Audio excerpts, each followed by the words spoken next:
Yo, yo, yo, what's good, Ohio Cannabis Report community? It's your guy, Gerald Moore Jr. I am your founder and host of the one and only Ohio Cannabis Report, bringing you all of your news, politics, cultural commentary, events, all things cannabis culture in the state of Ohio.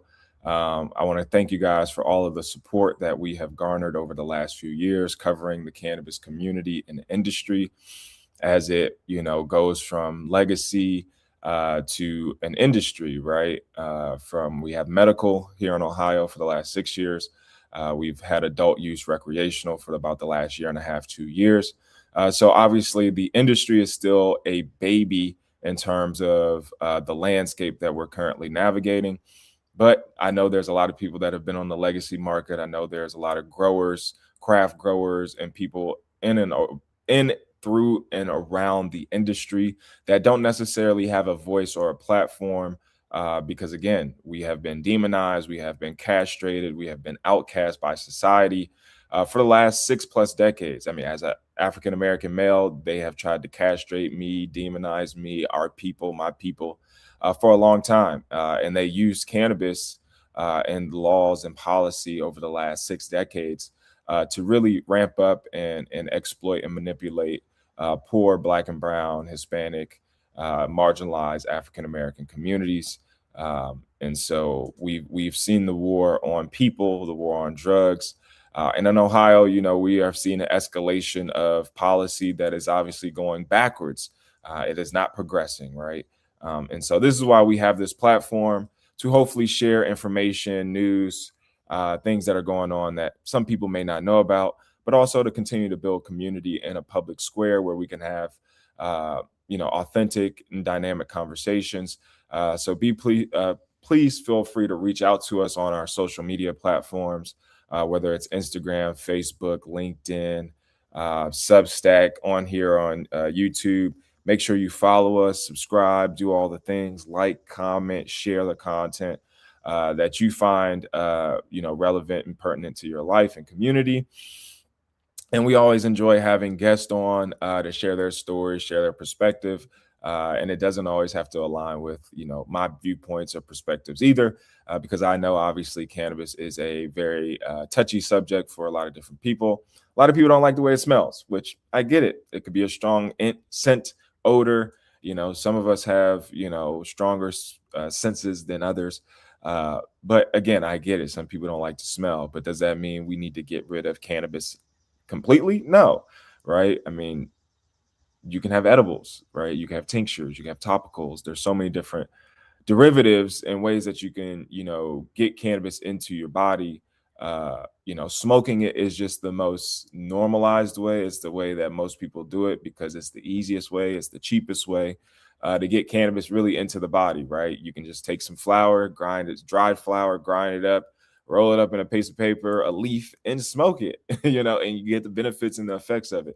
So obviously anything that burns, right? Like you go to a bonfire, you're gonna smell like bonfire smoke, right? You go, you have a fire in your house, right? A chimney or whatever. So again, we get that it smells, diesel smells, but again, some of us are comfortable and confident with it because maybe we're doing cannabis as a religious practice, maybe it's a spiritual practice, it's a medicinal practice. There's a lot of different reasons why people consume and consume how they do.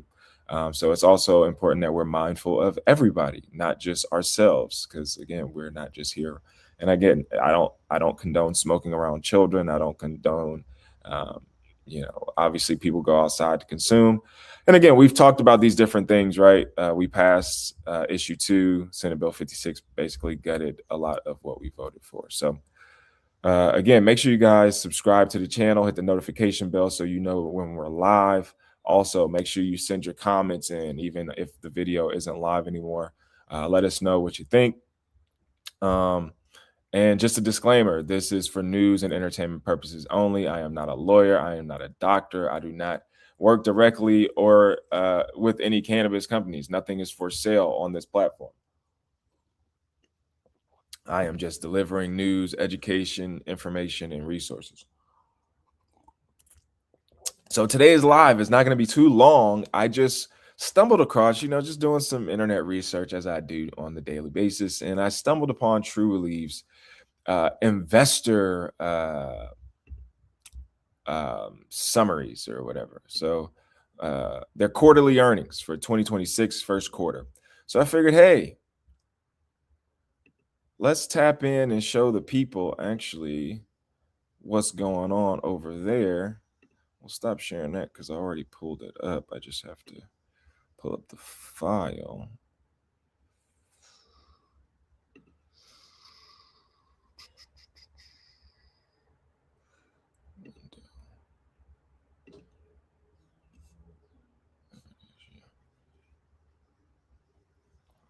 All right, yeah, I'm gonna share my entire screen. Sorry about that. All right, so here's True Relief first quarter 2026 earnings presentation, May 2026. True Relief. So I'm not gonna read all this, but this is public information, so definitely go check it out. The agenda: first quarter 2026 financial and operational highlights, revenue highlights, recent developments, 2026 focus areas, financial targets, financial highlights, tax position, reconciliation, brands, etc. First quarter 2026 financial and operational highlights: revenue $287 million with 92% of revenue from retail sales. GAAP gross profit of $170 million and 59% gross margins. Net income attributable to common shareholders of $2 million. Adjusted net income of $20 million excludes non-recurring charges, asset impairments, disposals, and discontinued operations. Adjusted EBITDA of $100 million or 35% of revenue. Cash flow from operations of $56 million and free cash flow of $42 million.